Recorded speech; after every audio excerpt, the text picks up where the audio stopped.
Hi, thanks for tuning in today. For today, I want to talk about friendships as well as how to maintain them and how I view friendships have changed over the course of the few years. So, growing up, I've always find it challenging to make meaningful connection with other people because I grew up from an Asian household. And I think a lot of Asians and maybe a lot of maybe even non-Asians can relate to this. My parents always instilled in me that I have to be the best or I have to be on top. So that means I see people as competition. I never really was able to make deep connection or make deep friendships. And with that, I had developed a mindset where I view people as disposable rather than potential long-term friends. So when I see people who have had friends for like 10 years or 20 years, I could never really understood what it felt like to have that kind of friendship with people and to have that kind of understanding with others. Because for me, it was always that friendship was a mean to an end, be it for knowledge or an opportunity or maybe it material or anything. So it's mostly just a feeling of us mutually using each other, and once it's done, it's done. So that's how I live my life for a good part of my life basically. So that's my mindset for about 2 decades, from when I was a child up to the point until I grew up and be an adult. And things started to change when it was during COVID, when COVID started to hit and everybody had to stay home and people were scared to go out. I was scared to go out, so I would stay home every day, weeks on end, months on end. And I found that it was very isolating because back in the day during COVID, prior to COVID, I would busy myself with a lot of things like work and school and volunteering, part-time jobs. It was crazy. I was just doing so many things at once because honestly, now thinking back, looking at it, I don't know why I did what I did, why I made myself so busy that I don't really have time to sit and think and just try to understand myself better. I don't even know what came out of me being so busy.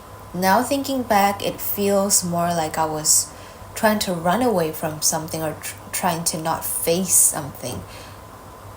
Looking back right now, it feels like it was a time where I was just so maniacally busy, but for no reason at all. I would start my day at 6 and finish my day at 10-11 p.m. and for no good reason other than just to be busy. So once COVID hit, I went from basically being on the go 14 hours a day to just being stuck at home with no one to talk to, no one to share my thoughts with because I don't have friends. And I realized that it is not sustainable. What I was doing all that time was fine prior to COVID, but once COVID hit, I realized that I don't really have anyone that I can rely on other than myself and maybe my parents. But I think COVID gave me the chance to just sit with myself and think, is that the kind of life that I wanted? And does being on the go all the time and being on the go so much bring me happiness? And the answer was no. I wasn't happy at all. I was lost. I think for the most part, I felt confused. I didn't know what I want. I felt like I was just trying to. I'm not sure what I felt like I was trying to achieve. I think it was just more like I have to keep myself busy so I didn't start questioning or wondering about the things that I actually want in life. So I made a new friend during COVID. Well, I made a few new friends, and we had this conversation, about friendships and relationship with family and work and all that stuff. And then one of my friend told me that it seems like the way I deal with my relationships are very disposable.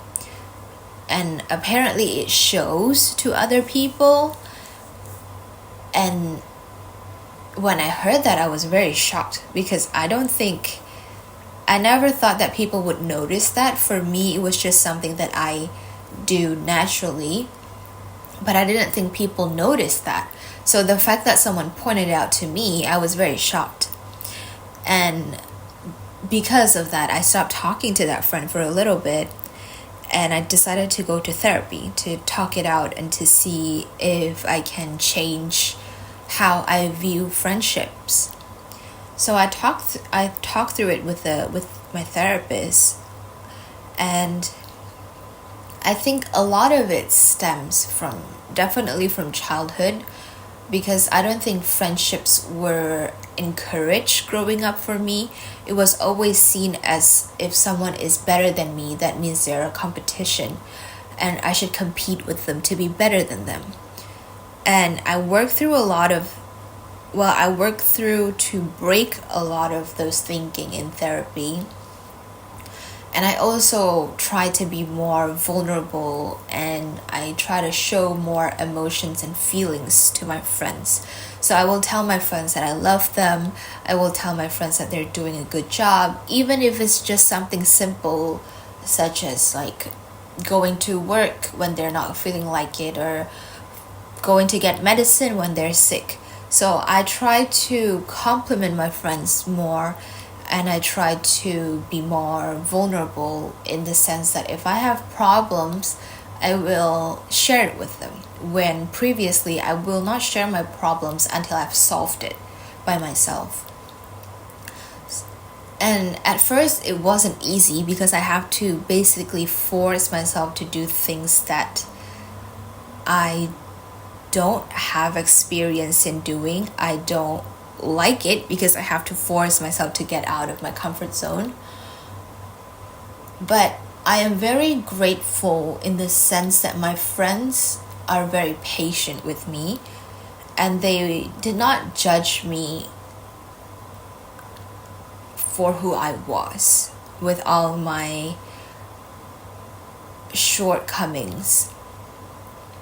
They were very patient with me, and I think that also helped a lot. They weren't really rushing the process, and I think maybe it showed that I was struggling too and I was doing my best. But I can say now, I think maybe 3 or 4 years out, that I definitely have a healthier friendship, definitely a more connected and more vulnerable one. For me, I think the way I view friendship now has changed a lot. It basically have changed 180 from how I saw friendship before. I think the biggest thing is that I don't feel alone, in the sense that I can tell my friends things, and even though they can't help me solve it, the fact that I have people who will listen to what I have to say or empathize with me and give me input, and also just be there for me, really means a lot. And I think it made me less afraid to try things and to stop doing things I don't like, because I have a good support system and I have friends who will have my back, which I am very lucky for, I think.